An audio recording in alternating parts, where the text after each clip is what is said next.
이스라엘 백성들은 3차에 걸쳐 예루살렘으로 돌아오는 하나님의 은혜를 경험합니다. 그들이 돌아오면서 그들에게 가장 필요한 것이 무엇일까 생각하게 되었을 거예요.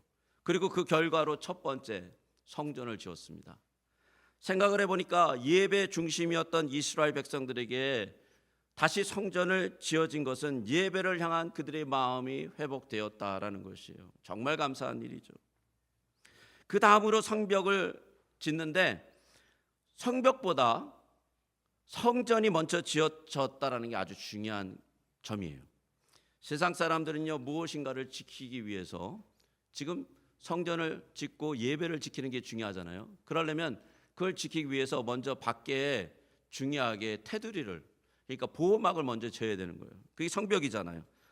그런데 하나님의 백성들은 가장 지키고 싶어져가 하는 것은 성벽이 아니라 성전이었다는 거죠. 바로 하나님께 예배드리는 그것이 너무 중요했기 때문에 성전을 먼저 짓고 세상세계의 방법이 아니라 성벽을 먼저 짓지 않았다라는 것이에요. 그리고 나중에 느헤미야 때에 와서 성벽을 완성합니다. 근데 이 성벽을 짓는다라는 것은 이스라엘 백성들에게 너무나 중요한 의미가 있습니다. 물론 외적으로부터 자신들을 보호한다라는 그런 목적도 있지만 그것보다 더 중요한 개념이 있습니다. 그것이 뭐냐면 예루살렘 성벽은 신앙을 보호하는 벽이에요. 이게 그냥 벽이 아니라 신앙을 보호하는 벽. 단지 보호의 목적이라면 만약에 그들의 그 어떠한 자신들의 보호를 위해서 이 예루살렘을 병벽을 올렸다면 포로에서 돌아온 모든 백성들이 이 성벽을 지을 필요가 없어요, 사실. 왜냐? 이들은 가나안 곳곳에 다 퍼져 살았기 때문이에요. 성벽을 지을 필요가 없죠. 자신이 산 그 지역만 옹벽을 져서 방어하면 되잖아요. 근데 그렇지 않았다라는 것이에요. 왜 그렇게 했을까요? 신앙과 신앙의 공동체를 보호하기 위해서는 특히 이 성전 예배와 성전 중심, 예배 중심의 공동체가 보호되기 위해서는, 그게 존재하기 위해서는 예루살렘 성이 굳건하게 지켜져야 되기 때문이에요. 그래서 성벽을 진 것이죠. 성전에서 예배의 공동체가 존재하기 때문에 그런 것이죠. 자, 이런 이유에서 성전과 예루살렘 성벽이 지어진 거예요. 우리가 저번 주에 나눴듯이 주전 446년 6월 25일 성벽이 완공되었어요. 그런데 7월 1일 주전 446년 7월 1일 일주일 딱 지나고 나서 모든 사람들이 다 수문 앞에 모였습니다. 몇 사람이 이렇게 모이라는 백성들에게 요청을 했을 거예요. 우리가 저번 주에 나눴지. 놀랍게도 모든 백성들이 그런데 그 요청에 다 응답해서 빠지지 않고 수문에 다 모여들었어요. 거기에 나온 사람들은 남자와 여자와 성인이었습니다. 예루살렘 성벽 짓는 일은 정말 끔찍하게 힘들었습니다. 밤에는요 보초를 서 있어야 돼요. 왜? 누군가 와서 그 성벽 짓는 사람들을 공격해서 죽이면 안 되잖아요. 성벽을 흐트리면 안 되잖아요. 그러니까 밤낮으로 이 예레미야서를 보면 방패와 창과 활을 옆에 두고 작업을 했어요. 왜냐하면 그 당시에 그 지역의 총독이었던 귀족이었던 도비아와 산발렛과 게셈이 이 성벽 건축을 방해하기 시작했다는 것이죠. 민족적으로는 그 주변에 있는 모든 민족들이 예루살렘 성벽이 지어지는 것을 싫어했어요. 사마리아인 암몬 사람들, 아라비아 사람들, 아스도 사람들이 이 성벽이 지어지면 자신들이 마음대로 힘을 과시할 수 없으니까 그 성벽 지어지는 것을 싫어했단 말이에요. 그래서 언제든지 공격할 수 있는 그런 민족들이 주변에 깔려 있었어요. 여러분, 이것만이 이 성벽을 짓는 것이 힘들게 한 것이 아니에요. 내부적으로는요, 거짓 선지자 스메아가 일어나가지고 느헤미야에게 이렇게 꼬시는 거예요. 자기에게 오늘 저녁에 올 텐데 우리 저 성소로 성전 안으로 숨어들자 이렇게 꼬이는 거예요. 느헤미야가 율법을 어기고 성전 안에 들어가면 율법 어기는 거잖아요. 그래서 비겁한 모습을 보이게 하기 위해서 이 거짓 선지자가 나타났어요. 그리고 거기에 또 여선지자 노아다라는 분이 나왔는데 이 여자는 느헤미야를 두렵게 하는 여선지자죠. 자꾸 그냥 뭐라고 막 그러는 거예요. 당신 잘하는 게 없어. 막 이런 식으로 나오는 거죠. 유다의 귀족들은 도비아와 혼인 관계로 얽혀져 있었어요. 그래가지고 서신을 주고받으며 느헤미야가 뭔 얘기하면 쫙 해가지고 탁 주고 모든 기밀이 다 빠져나가는 거예요. 내부 정보를 빼돌리고 있었어요. 그리고 뭐라 그러냐면 도비아는 착한 사람입니다. 도비아가 얼마나 악독한데요. 착하다 그래요. 착하다. 그 느헤미야에게 착하다고 자꾸 선전하는 거예요. 진퇴양난 속이죠. 와, 밖으로는 그냥 그 모든 민족들이 들어와서 쳐라 그러고 총독도 반대하고 거기 총독. 그리고 안으로는 그냥 내부 첩자들이 그냥 수도 없고요. 이런 가운데 성벽이 52일 만에 완성된 것입니다. 하나님의 도우심과 은혜와 경력으로 정말 기가 막히게 성전이 지어진 거예요. 그런데 백성들은 어땠을까요? 이런 상황에서 성벽을 짓는다고 생각해 보십시오. 이런 상황에서 하나님의 일을 감당한다고 생각해 보십시오. 정과 마음과 몸이 그냥 다 지쳤을 거예요. 왜입니까? 외부의 적과 싸워야 되고 내부의 적들의 그 동요를 견뎌내야 되는 거예요. 거의 탈진이 되었을 거예요. 오랫동안 쉬고 싶었을 것입니다. 그런데 단 7일 만에, 일주일 만에 다 모였습니다. 왜일까요? 왜 이렇게 모였을까요? 성전도 지어졌고 성벽도 완공되었다면 이거 다 된 거 아닙니까? 겉으로 보기에는 그래요. 겉으로 보기에는 이거 다 된 거예요. 괜찮아요. 이성적으로 생각하면 괜찮아요. 그대로 갈 수 있어요. 그런데 영적으로 볼 때 이것은 아직도 무엇인가 빠져 있는 거예요. 백성들이 알았어요. 이거를. 이게 뭔가 문제가 있다. 아직. 그것이 무엇입니까? 진정한 영적 변화와 개혁이 해야지만 예배도 지켜지고 성전도 지어지고 선정도 지켜지고 성벽도 지켜진다는 걸 알았던 거예요. 이스라엘 백성들에게 축복받은 가나안 땅에서 왜 타락하고 무기력하게 되고 결국 포로가 돼서 쫓겨나갔습니까? 그들의 성전이 없었기 때문인가요? 아니에요. 솔로몬 성전은 지금 자신들이 지은 성전보다 몇백 배 화려하고 더 훌륭하며 더 웅장했어요. 더 예배 드릴 수 있는 완벽한 조건을 갖췄단 말이에요. 그러면 예루살렘은 없었을까요? 아니에요. 그때 당시 성벽은 다윗이 수조했던 철옹성과 같은 성벽이었단 말이에요. 철옹성. 얼마나 튼튼했는지 몰라요. 가장 화려하고 가장 아름다운 성전, 가장 튼튼한 성 예루살렘을 가졌지만 이스라엘 백성들은 내적으로 다 썩었죠. 포로제의 전에는 우상 숭배하고요, 사회는 거짓으로 가득 찼습니다. 그런데 그거보다 더 큰 일이 있습니다. 뭔지 아십니까? 가장 큰 일은 하나님을 경외하는 마음이 사라졌어요. 그들에게 하나님을 경외하는 마음, 하나님의 말씀을 우습게 여기는 자세가 사회 속에서 팽배해졌어요. 이스라엘 왕들의 그 역사서에서 만나보면 그들은 대부분 선지자를 박해했습니다. 선지자가 누굽니까? 하나님의 말씀을 선포하는 자잖아요. 그런데 박해해버립니다. 하나님의 말씀을 우습게 여깁니다. 하나님의 말씀이 없어도 잘 살아갈 수 있다는 것을 자신들이 보여주기 위해서 뭔가를 해요. 아주 극소수의 유다 왕들만 하나님의 말씀에 기울이고 경배했어요. 몇 안 됩니다. 포로에서 돌아온 백성들은요, 너무나 분명하게 자명하게 이 사실을 마주한 거예요. 이 사실을. 하나님을 경외하고 하나님의 말씀이 없이는 성전이 있어도, 성벽이 쌓여 있어도 아무것도 아니라는 거예요. 아무것도. 어느 순간인가 다 무너지고 쓰러지고 없어질 것이라는 것을 철저하게 이 바벨론 포로 세대들이 경험한 거 아닙니까? 그럼 과연 이 진리가 이들에게만 적용되고 있느냐? 아니에요. 어느 시대, 어느 장소에서도 똑같이 이건 적용이 됩니다.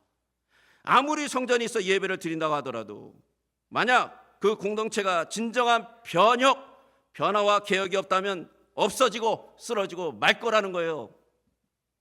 성벽에 아무리 잘 쌓아도 겉모습에 그럴듯한 공동체를 갖추고 있어도 영적인 부흥이 일어나서 변혁이 일어나지 않으면 그 사회, 그 공동체, 그 가족, 그 개인은 무너지고 쓰러질 것이라는 것입니다. 말씀에 대한 변혁이 있지 않으면 소망이 없어요. 소망이 없습니다.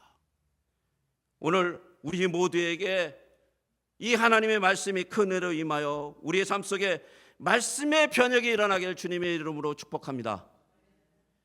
말씀의 변혁이 일어나기 위해서는 우리의 자세가 너무나 중요합니다. 우리의 자세가.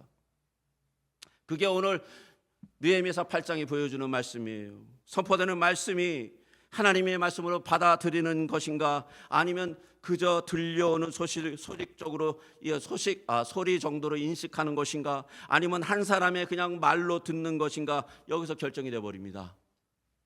이스라엘 백성들이 실패한 이유는요, 선지자들이 선포하는 말씀을 하나님의 말씀으로 받아들이지 않았어요. 그래서 이들은 지금 이 수문에 모인 이 포로기의 이 백성들은 옛 백성들과 다르게 하나님의 말씀을 받기 위해서 수문에 선 거예요. 자, 그럼 이스라엘 백성들, 지금 이 수문에 선 이 포로기에 겪었던 이분들의 이 마음의 자세는 하나님의 말씀을 어떻게 받아들였을까? 신비하게도요, 이분들의 이 마음의 자세가 그 말씀을 받는 행동의 자세에 다 표현되어 있어요. 다 나와 있어요. 자, 이 모습을 보면서 우리가 어떻게 말씀을 정말 받아들여야 되는지 오늘 한번 나눠보겠습니다. 첫째, 그들은 서서 말씀을 들었다라는 게 굉장히 중요한 포인트입니다. 우리 5절 같이 한번 읽겠습니다. 시작. 에스라가 모든 백성 위에 서서 그들 목전에 책을 펴니 책을 펼 때 모든 백성이 일어서니라. 우리 예배 속에서도 이게 있습니다.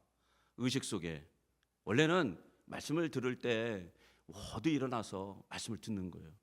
왜 그러냐? 하나님의 말씀을 존중하는 것입니다. 그 말씀 자체를 존중하는 거예요. 지극히 높으신 하나님의 말씀에 대해서 최상의 높임을 보여주는 것이 일어나는 거 아니에요. 학사 에스라가 존경받는 사람이라서 일어난 것이 아니에요. 만약 이때 어떤 어린 아이가 하나님의 말씀을 읽었어도 그 사람들은 모두 일어났을 거예요. 왜냐하면 하나님의 말씀이니까. 하나님 말씀이니까. 가장 치명적이고 가장 핵심적인 변혁의 시작이 여기에 있습니다. 우리는 말씀 그 자체를 존경하지 않아요. 많은 부분에 대해서. 대부분 말씀을 선포하는 그 사람을 보고 말씀을 판단해버려요. 그러나 백성들은 신명기에 이를 주신 하나님이 주신 하나님의 그 말씀 자체를 경외해요. 그 말씀 자체를. 여기서부터 말씀을 받아들이는 그 어떤 자세와 범위가 정해져 버리는 거예요. 여기서 하나님의 말씀으로 받아들일 것인가, 아니면 그저 한 인간의 말로 받아들일 것인가가 결정된다라는 것이죠. 한 가지 생각해 보겠습니다. 그들이 말씀을 오전 내내 서서 6시간 들었어요. 6시간. 그러면 그들 가운데 젊은 사람들만 있었을까요? 튼튼한 다리를 가진? 아니에요. 그들 가운데는 장로님들도 많았고요, 나이가 많이 드신 분들도 많았고요, 아주 어린 아이들도 있었을 것입니다. 6시간 동안 서서 말씀을 들었다는 얘기예요. 이게 물론 화장실도 갔다 왔겠고요, 그렇겠지만 말씀을 들을 땐 다 서서 들었다는 얘기죠. 아니, 요즘 시대에 교회에 이게 가능합니까? 저는 불가능하다고 생각해요. 왜일까요? 각자의 마음속에 하나님을 섬기고 존경하는 태도가 다 다르기 때문이죠. 그리고 각자의 상황이 다 달라요. 여러분, 우리 교회에 지금 몸 때문에 어려움을 겪는 분들이 많아요. 1시간 앉아있는 것이 몸에 무리를 주는 분들이 있어요. 그래서 예배 시간이 기쁨의 시간이 아니라 몸의 고통을 참아내야 되는 시간이 될 수도 있다는 것이죠. 만약 그렇다면, 오랫동안 앉아있는 것이 몸에 무리가 준다면, 아니면은 오래 서 있는 것이 무리가 준다면은 자세를 바꿔가면서 말씀을 듣는 거예요. 움직이면서 몸을 풀어가면서. 제가 라스베가스에서 미국 교회를 섬길 때 한 장로님이요, 청소 일을 하시는데 매니저로 일을 하셨어요. 큰 회사에. 그러니까 일꾼들을 많이 데리고 계셨는데 이 일꾼들이 가끔 그냥 아무 소리도 안 하고 그냥 콱 빼먹어요. 오너가 그 매니저가 가장 답답할 때가 그런 때 아니에요. 그러면 거기 빵꾸 나잖아요. 그러면 그 지역, 그 사이트를 청소하려면은 갑자기 일을 많이 하셔야 된단 말이에요.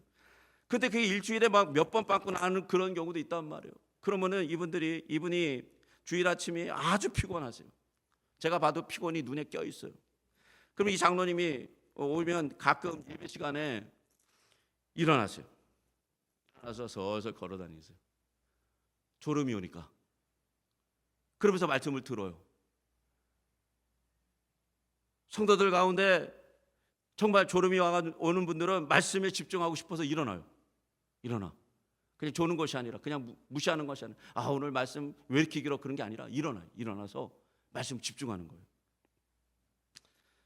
이런 자세가 우리에게 필요하다고 생각합니다. 말씀에 집중해야 됩니다. 왜입니까? 전능하신 하나님이 우리에게 전해주고자 하는 그 생명의 말씀이기 때문에, 그게 제가 여기서 얘기하는 게 아니라 전능하신 하나님이 여러분에게 생명을 주시기 위해서, 이 땅을 이기는 능력을 주시기 위해서 주시는 말씀이란 말이에요. 근데 그거를 대충 들을 수 있습니까? 아니죠. 졸음을 쫓아내면서, 몸이 불편하면 움직이면서 듣는 거예요. 그게 말씀을 듣는 자세라는 거예요. 지금 이스라엘 백성들이 그렇게 들었다는 얘기예요. 말씀을. 개혁이 일어나는 거예요. 그래서 변혁이 일어나는 것이고. 두 번째는요, 말씀을 경배했습니다. 경배. 우리 6절 같이 한번 읽겠습니다. 시작. 에스라가 위대하신 하나님 여호와를 송축하며 모든 백성이 손을 들고 아멘 아멘 하고 응답하고 몸을 굽혀 얼굴을 땅에 대고 여호와께 경배하니라. 예배한 모습처럼 보일 것입니다. 찬양하는 것처럼 보였을 거예요. 송축이라는 단어가 들어가 있기 때문에. 근데 이 송축은 이런 거예요. 시편에 있는 하나님을 찬양하는 말씀을 선포한 거예요. 선포. 그냥 위대하신 하나님을 막 선포한 거예요. 당신은 위대하십니다. 당신은 전능하십니다. 거룩하십니다. 모든 만물이 당신으로 인해서 축복 가운데 있습니다. 이런 말씀을 선포한 거예요. 그때 어떤 일이 일어났느냐, 이걸 낭송할 때 백성들이 손을 들어요. 손을. 그리고 아멘 아멘 하는 거예요. 손을 왜 들을까요? 손을 든다라는 것은 여러 가지 의미가 있죠. 자신의 자랑, 힘을 포기한다라는 의미가 있어요. 하나님, 나는 모든 것을 포기합니다. 당신만 옳습니다. 라는 의미로 손을 듣는 것이죠. 또한 지극히 높으신 하나님의 말씀을 경배한다라는 이게 제스처예요. 제스처. 하나님 정말 당신 옳습니다. 그렇게 유명한 사람들이 오면요, 우리 막 손을 들잖아요. BTS 오면 막 손 난리 들걸요. 박수 치고 막 난리 날 거예요. 이렇게 막. 근데 하나님의 말씀이 선포되는데 그런 경배를 안 해요? BTS하고 하나님의 경배 과연 비교 대상입니까? 어떤 유명한 팀이 이기면 막 박수 쳐요. 이러고 막 손 들고 막 난리예요. 그 유명한 팀이 하나님과 비교 대상입니까? 과연 비교나 되나요? 과연 어떻게 하나님의 말씀을 여러분 경배합니까? 다음을 봅시다. 몸을 굽혀 얼굴을 땅에 대고 여호와께 경배하니라. 하나님의 말씀 앞에 몸을 굽혀 본 적 있습니까? 하나님 말씀 앞에? 하나님의 말씀 앞에 얼굴에 땅을 대고 경배해 본 적이 있으십니까? 쉬운 일이 아니에요, 이거. 특히 사회적 지위나 나이가 들면 누군가에게 얼굴을 땅에 대고 굽힌다라는 것은 어려운 일입니다. 자존심이 그걸 허락하지 않죠. 몸을 굽혀 땅에 댄다라는 것은 복종의 표시예요. 복종. 하나님, 당신의 말씀에 내가 복종하겠습니다. 평생에 자신이 옳다라고 생각하고 산 사람들은 이거 거의 불가능합니다. 철저하게 자유의지에 의해서 살아간 사람들은 안 해요. 내가 왜 해? 하고 이렇게 거들먹거리죠. 그러나 자신이 하나님 앞에 지극히 작은 자이고 죄인들에게 쓰이며 내가 지옥의 자녀였고 하나님이 아니면 나는 구원받을 수 없는 자, 하나님의 은혜가 아니면 나는 불가능한 자, 나는 영원히 죽을 수밖에 없는 그런 존재였는데 하나님께서 나를 구원하셨다면 얼굴만 땅에 대는 것이 아니라 그것보다도 더한 것들도 한다는 거죠. 그걸 깨달으면. 그 깨달음이 있습니까? 그 깨달음이 여러분의 진실한 믿음입니까? 믿음이라면 정말 보여주십시오.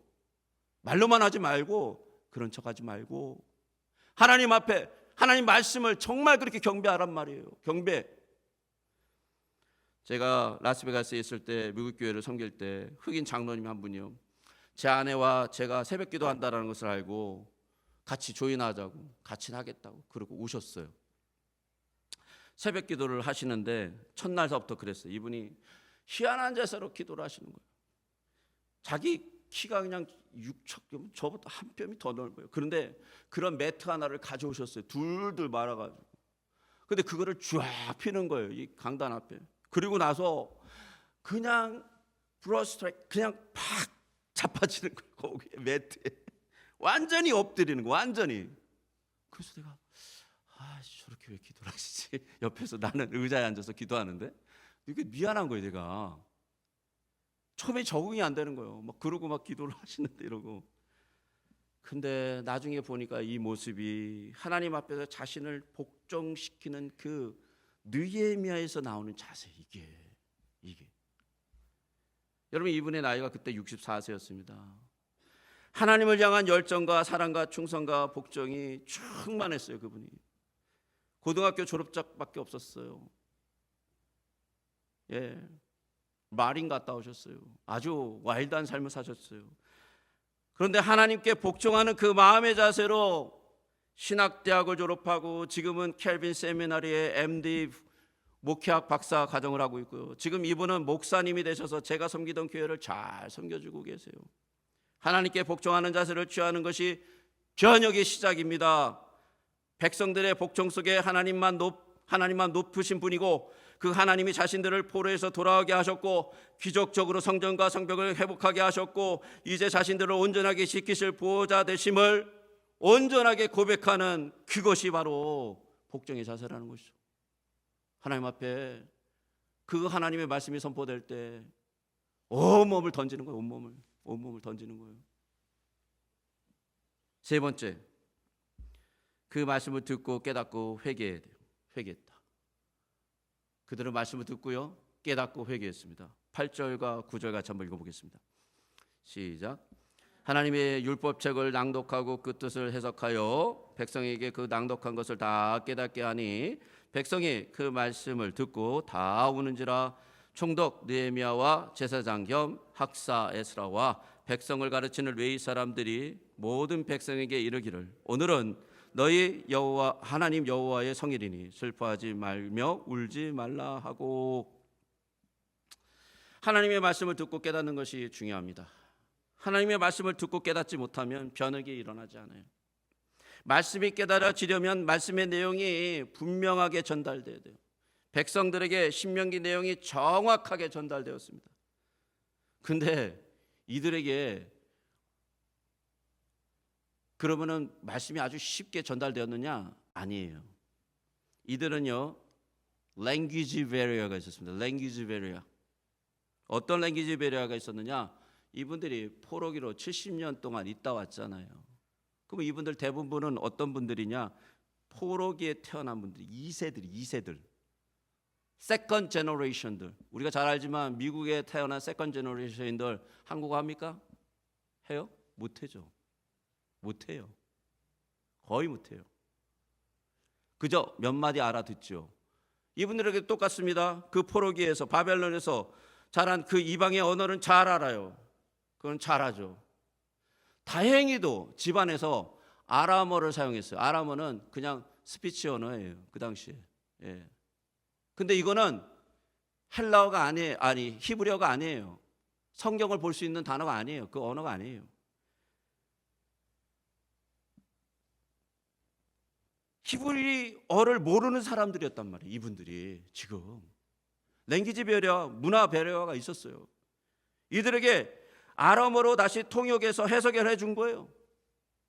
지금으로 치면 한국어 설교를 하는데 누군가 그거를 영어로 잘 해석해서 통역해 준 말씀을 듣고 지금 눈물을 흘리는 일이 일어난 거예요. 지금 이들에게. 왜 이런 일이 일어났을까요? 하나님의 말씀을 사모하는 그 마음이 랭귀지 배려, 언어 배리어, 문화 배려를 다 뛰어넘은 거예요. 다.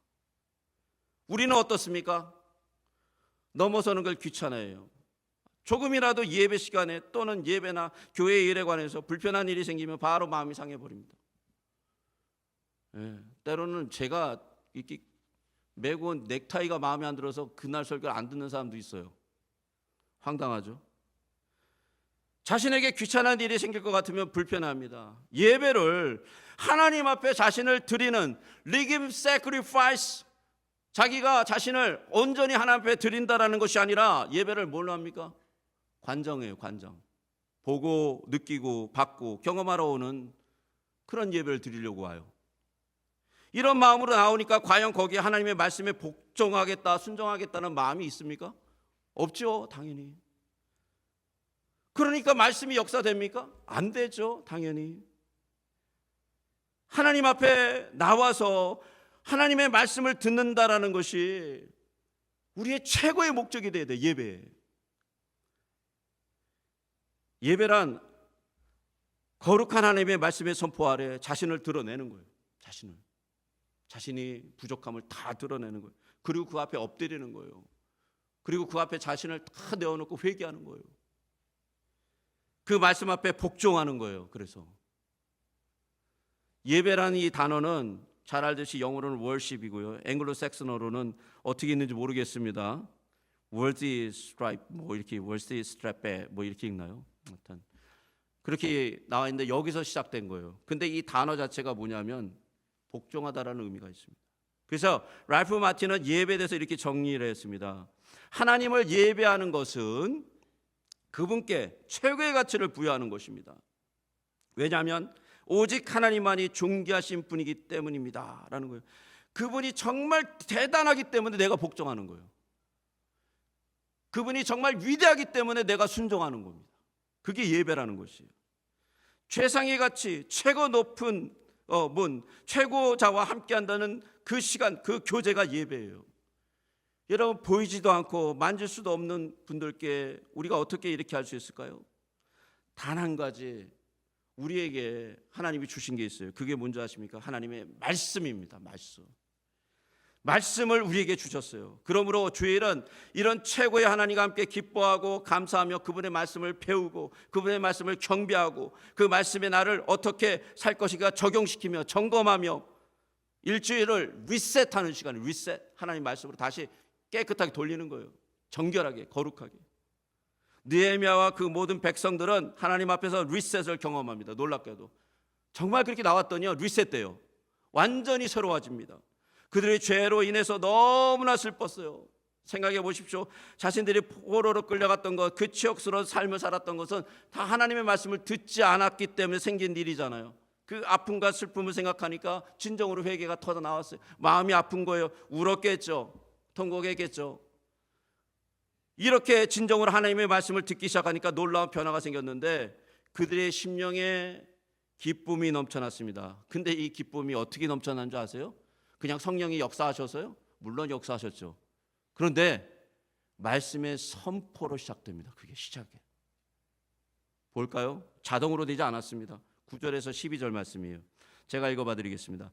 백성이 율법의 말씀을 듣고 우는지라 총독 느헤미야와 제사장 겸 학사 에스라와 백성을 가르치는 레위 사람들이 모든 백성에게 이르기를, 뭐라고 선포하는지 보세요. 오늘 너희 하나님 여호와의 성일이니 슬퍼하지 말며 울지 말라. 명령으로 선포합니다.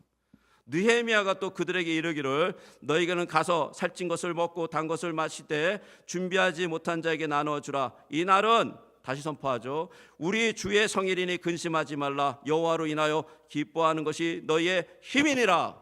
선포하죠.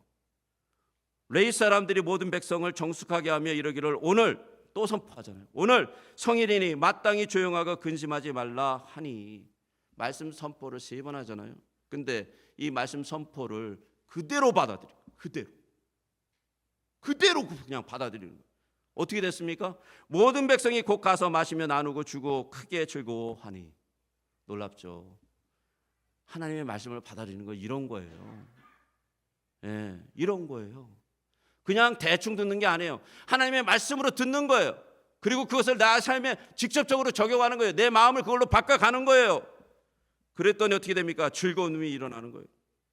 즐거움이 일어나는 겁니다.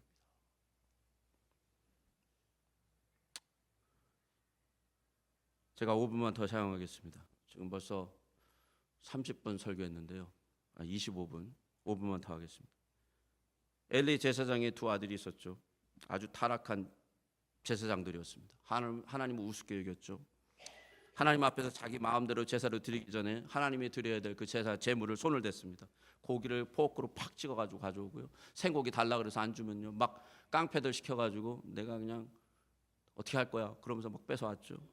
그것만이 아니죠. 시점작배들을 고용한 것만이 아니라 성전에 섬기는 여인들을 강탈하고 강간했습니다. 완전히 타락한 제사장들입니다. 하나님의 선지자들이 이들에게 무서운 경고를 했습니다. 너희들 이렇게 하면 하나님이 그냥 안 냅둬 경고를 했습니다. 엘리가 이 경고를 듣고 그저 아이들에게 부탁을 합니다. 너희들이 왜 그러냐? 그러면 안 된다. 하나님 앞에 범죄를 지면 어떻게 되는 줄 아니? 큰일 난다. 그러고 끝냈어요. 거기에는 면책이나 징계 아무것도 없었습니다. 여러분 왜 그랬을까요? 엘리는 영적으로 아주 무뎌진 상태예요. 완전히 영적으로 거의 제사장의 역할을 감당할 사람이 아니에요. 제가 보기엔. 이후에 엘가나라는 사람이 나옵니다. 두 아내가 있죠. 한나 분인나입니다. 분인나는 말 그대로 다른 사람을 분나게 하는 사람이죠. 한나를 열받게 했습니다. 맨날 한나를 그냥 괴롭히는 거예요. 넌 애기도 하나도 못 낳는 여자야 막 이러면서 한나를 계획적으로 아주 그녀의 마음을 상하게 했습니다. 마음이 그냥 너무 상하니까 그 아름다운 하나님 앞에 가서 화목제 드리고 정말 가족이 하나 되고 하나님 나라에서 하나님 나라를 꿈꾸는 그 상황이 완전히 그냥 이 지옥도가 펼쳐지는 거예요. 한나에게. 마음이 너무 상하잖아요. 너무 억울하잖아요. 불이나가 맨날 그렇게 약 올리니까. 그래서 하나님 앞에 들어가서 눈물로 호소합니다. 하나님, 내 인생이 왜 이럽니까? 하나님, 제가 왜 이렇게 살아야 되죠? 하나님, 제가 그러면서 기도하면서 나중에 뭐라 그러냐면 하나님, 저에게 자식을 하나 주면은 제가 이 자식을 주님 앞에 완전히 드리겠습니다. 그게 사무엘이죠. 나중에 이제 자식을 받잖아요. 그런데 그 눈물을 흘리는데 그 기도가 너무 간절한 거예요. 그래가지고 그걸 보고 있던 이 제사장 엘리가 한나를 꾸짖어요. 뭐라 그러냐면, 야, 널 술 취해가지고 기도하니? 어떻게 성전에 들어와서 술을 취해가지고 그런 식으로 기도해? 그랬더니 한나가 탁 일어나서 그러죠. 제가 술이 취한 게 아니라요. 제 마음에 너무나 힘든, 너무나 원통한 것이 많아서 하나님 앞에 이렇게 나와서 기도하고 있습니다. 그렇게 얘기했더니요, 엘리가 뭐라 그러냐면, 이르되 평안히 가라. 이스라엘의 하나님이 내가 기도하여 구한 것을 허락하기를 원하노라 하고 답을 해줘요. 여러분, 이 평강의 메시지는요, 그 당시에 제사장이라면 누구에게나 평이하게 선언하는 말씀이에요. 그냥 아주 평이한 말씀이라는 거예요. 이게 특별하게 뭐 짜내가지고 뭐 축복하기 위해서 축복의 언어를 던진 것도 아니고요. 엘리가 영적으로 거대한 뭐 그런 능력을 받아가지고 이 말이 능력이 있는 것도 아니에요. 우리가 잘 알지만 엘리는 완전히 망가진 사람이죠. 자기 아들도 컨트롤하지 못하는 사람인데요. 어떤 변혁을 일으킬 만한 말씀이 아니에요. 엘리의 입장에서 나간 건. 그런데 이 말씀이 바로 성경이 말하던 하나님의 백성들에게 제사장이 축복하는 말씀이었다는 거예요. 이게 그 당시에. 그리고 성경에 나와 있는 말씀이에요. 이 말씀을 듣고 한나가 어떻게 했을까요? 그녀는 더 이상 그 마음의 격분에서 그 영혼의 혼란 속에서 완전히 떠나버립니다. 근심이 그의 얼굴에 없어졌다 그래요. 어떻게 이런 일이 일어났을까요? 엘리가 능력이 있어서요? 제가 보기엔 엘리는 상당히 망가진 사람인데요. 하나님의 말씀으로 그것을 받아들이는 거예요. 하나님이 전능하신 하나님이라는 걸 믿고 받아들인 거예요. 그분의 말씀이 나의 삶을 주장할 수 있다라고 확신하고 받아들이는 거예요.